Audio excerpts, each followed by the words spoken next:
का ऋषी? काय नाही. अरे काय झालंय सांग ना. अरे काय नाही सूर्या, सगळ्या बिझनेस मध्ये लॉस झालाय. बिझनेस सोडून आता म्हणलं शेती करावा, पण शेती जमाना. अरे त्याला काय झालं का, आता व्यवसाय करायचं म्हणल्यानंतर थोडाफार तोटा पण घ्यावा लागतो.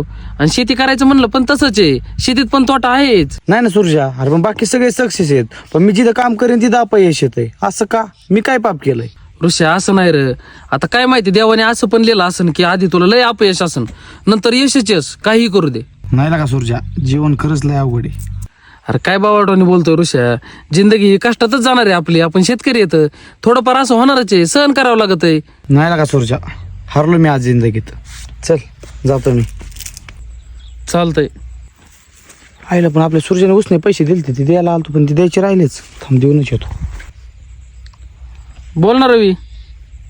अरे काय नाही, बसलो होतो. काय रे, काय करतोय? अरे काय नाही, ते ऋषी आलता, तुला माहित नाही वे. अरे भंगार नुसतं काम करत आहे, यश भेटा ना म्हणतंय. त्याला काम पण धड करावं लागत. ह्यांना कुठे एवढी आकली येतोय तवा. तो मदत नाही केली मग? अरे काय याचं डोकं खायला आलतं बाबा, मी काय त्याला कायची मदत करू? मला मदत भेट नाही मागितली त्यांनी. हायला सूर्याला एका जवळच्या मित्राच्या नात्याने सांगितलं का, पण त्याने पैसे एवढं आपली चवच काढली. ते खरंच म्हणतात का, लोक रडून ऐकतात आणि हसून सांगतात. चल.